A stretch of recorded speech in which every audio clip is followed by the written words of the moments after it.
এক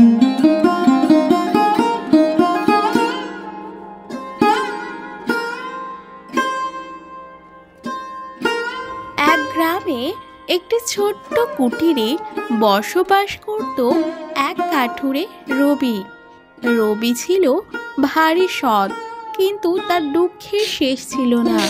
কাঠুরের কাঠ কেটেই কোনো রকমের সংসার চলত। গিন্নি, ও গিন্নি, তাড়াতাড়ি কুঠার কাটা দাও দেখি, আজ খুব দেরি হয়ে গেছে। তোমাকেও বলি হারি, আমাকে একটু তাড়াতাড়ি ঘুম থেকে ডেকে তুলতে পারো না? আচ্ছা বাবা, দিচ্ছি। আর হ্যাঁ, আজ একটু তাড়াতাড়ি বাড়ি ফিরবে। আর এত কাঠ কেটে কি হবে বলো দেখি? কেউই তো তোমার কাঠের সঠিক মূল্য দেয় না। কিন্তু গিন্নি, কাঠ না কাটলে সংসারটা চলবেই বা কি করে? তুমি তো সবই জানো, গ্রামের মানুষ একেবারে আমাদের পছন্দ করে না। রবির কোনো সন্তান ছিল না, এই কারণে গ্রামের মানুষ তাদেরকে খুব একটা পছন্দ করত না। রবির স্ত্রী মিতার যখনই একা মনে করে, তখনই সে পুকুর পাড়ে এসে বসে থাকে। আরে গীতা দিদি, এটা তোমার সেই বোনটি না, যে তোমাকে দিদি দিদি করে কাল বাড়ির বাইরে ডাকছিল? আজ পুকুর পাড়ে কেন? দিদি, ও দিদি, বাড়িতে আছো নাকি? শোন মিনু, যে কেউ আমাকে দিদি বলে ডাকলে সে যে আমার বোন হয়ে যাবে সেটা ভাবিস না। ও, আর সেদিনের কথা বলছিস? সেদিন তো আমার বাড়ি ভিক্ষে করতে গেছিল। তুই কি জানিস, ওকে গ্রামের লোকেরা একেবারে পছন্দ করে না। এই, তুই কি করতে এখানে বসে আছিস? না না, আমার ভুল হয়ে গেছে, আমি আর কখনো পুকুর পাড়ে আসবো না। মিতা আর গীতা দুই বোন। গীতার ধনী পরিবারে বিয়ে হওয়ায়, তাছাড়া রূপীর অহংকারে বরাবরই সে মিতাকে নিজের বোনের পরিচয় দিত না। অন্যদিকে কাঠুরে জঙ্গল থেকে কাঠ কেটে বাজারে বিক্রির উদ্দেশ্যে রওনা হয়ে পড়ে।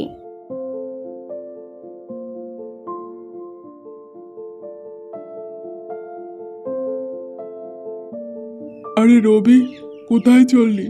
দাঁড়া দাঁড়া। যাক, ভালোই হয়েছে তোর সঙ্গে দেখা হয়ে। আমার বাড়িতে একটাও কাঠ নেই।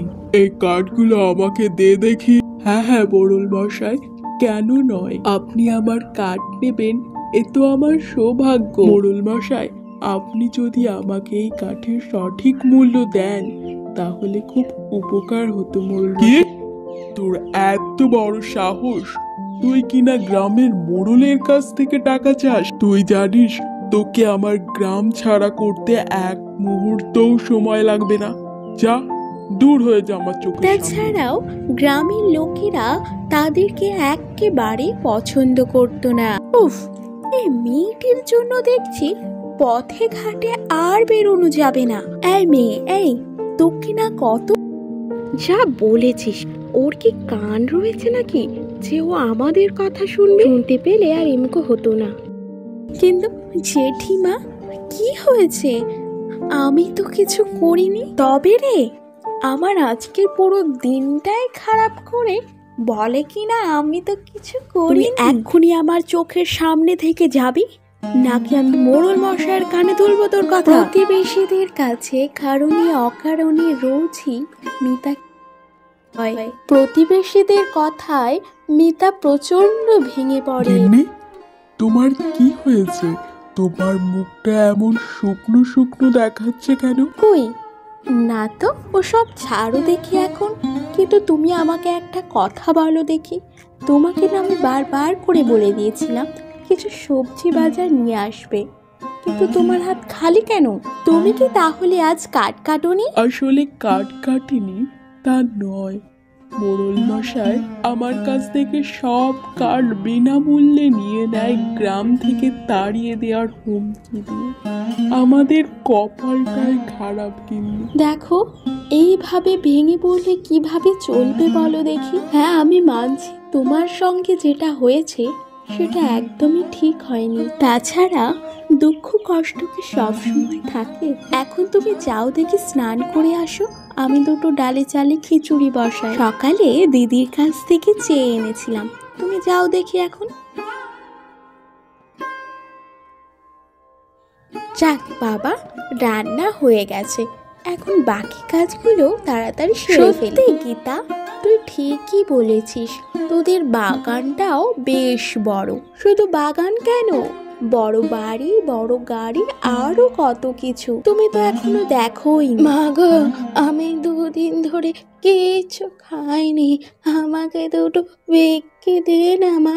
এ কি রে গীতা, তোর এত বড় গাড়ি, এত বড় বাগান, তুই একটা পাহারাদার পর্যন্ত রাখলি না?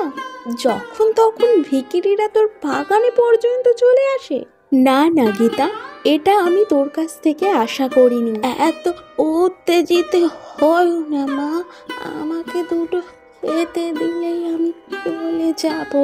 উফ, এই ভিখিরিগুলোকে নিয়ে আমি আর পারি না। তোমাকে আমার বাগানে ঢোকার সাহস কে দিয়েছে? তোমার জন্যই আমার এমন স্বাদের বাগানটি নষ্ট হয়ে গেল। তোমাকে ভিক্ষা কেন, এক ফোঁটাও জল পর্যন্ত আমি দেব না। ভিখারিনী অনেক অনুরোধ করলো গীতাকে, কিন্তু গীতা তাকে অপমান করে তাড়িয়ে দেয় সেখান থেকে। অন্যদিকে মিতা পথ চেয়ে বসেছিল তার স্বামীর অপেক্ষায়। মারে, অনেক দিন কিছু খাইনি, খুব খিদে পেয়েছে, আমাকে দুটো খেতে দিবি? সে কি বুড়িমা, তোমার যে শরীর খারাপ করবে, এসো ঘরে চলো। তারপর মিতা বুড়িমাকে ঘরে নিয়ে গিয়ে খেতে দেয়। বুড়িমা মিতার ব্যবহারে ভীষণ খুশি হয় এবং তৃপ্তি করে খায়। আরে, তোর ব্যবহারে আমি ভীষণ খুশি হয়েছি।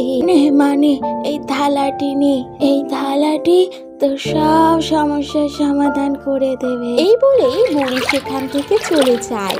রবি স্নান করে ঘরের উদ্দেশ্যে রওনা হয়ে পড়ে।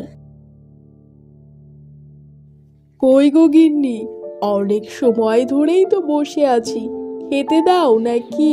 অনেক সময় ধরেই তো থালা নিয়ে বসে আছি, কি ব্যাপার বলো তো গিন্নি? এমন তো তুমি করো না। না, মানে ভাত নেই। ভাত নেই মানে? গিন্নি, তুমিই তো বলেছিলে যে খিচুড়ি রান্না করছো, কিন্তু এখন? আচ্ছা, সে নয় আমি ছেড়েই দিলাম, ভাত নেই যে কালে, তাহলে তুমি আমাকে থালাটা দিলে কেন? আসলে রান্না বান্না শেষে এক বুড়িমা এসেছিল, ভীষণ ক্ষুধার্ত ছিল বুড়িমা, তাই যা ভাত ছিল বুড়িমাকেই দিয়ে দিয়েছি। আর তার পরিবর্তে বুড়িমা এই থালাটি আমাকে দিয়েছে। খুব আশ্চর্যের বিষয় এই যে আমাদের সব সমস্যার সমাধান নাকি এই থালাটি করে দেবে। বুড়িমা তো আমাকে তাই। কি বলছো কি গিন্নি? তোমার কি মাথা খারাপ হয়ে গেছে নাকি? এ আবার কখনো হয় নাকি? তুমি অসহায় বৃদ্ধ মহিলাকে খেতে দিয়েছো, সে বেশ ভালো কথা, কিন্তু এই থালাটা নেওয়া তোমার উচিত হয়নি গিন্নি। হয়তো ওই বৃদ্ধ এই থালাটি অনেক পরিশ্রম করার পর পেয়েছিল। যাকে সব বাদ দাও। তারা সেদিন জল খেয়ে শুয়ে পড়ে, তবে মিতার ঘুম আসে না। সেই থালাটির কথাই চিন্তা করছিল। যে বুড়িমা কখনো মিথ্যে কথা বলতে পারে না। থালা, থালা, তুমি আমাকে ডাল ভাত দাও। কথাটি বলার সঙ্গে সঙ্গে থালা ভর্তি ভাত আর ডাল দেখে মিতা চমকে যায়। কি গো, শুনছো? তাড়াতাড়ি আসো। রবি খুব বিরক্তির সঙ্গে সে সেখানে ছুটে। গিন্নি, এত রাত্রে কেউ এভাবে চেঁচায়, কি হয়েছে? আর এই ভাত আর ডাল তুমি কোথায় পেলে? তখন মিতা বলে, বুড়িমা ঠিক কথাই বলেছিল, এটি জাদু থালা। ভাত আর ডাল তো জাদু থালাই দিয়েছে। তুমি তো আমার কোনো কথা। জাদু থালা পাওয়ার পর থেকেই তাদের জীবনটাই পাল্টে গেছে। গ্রামের সকলেই তাদের সঙ্গে ভালো ব্যবহার করে এবং রবিও তার জাদু থালার সাহায্যে গ্রামের মানুষদেরকে সাহায্য করত।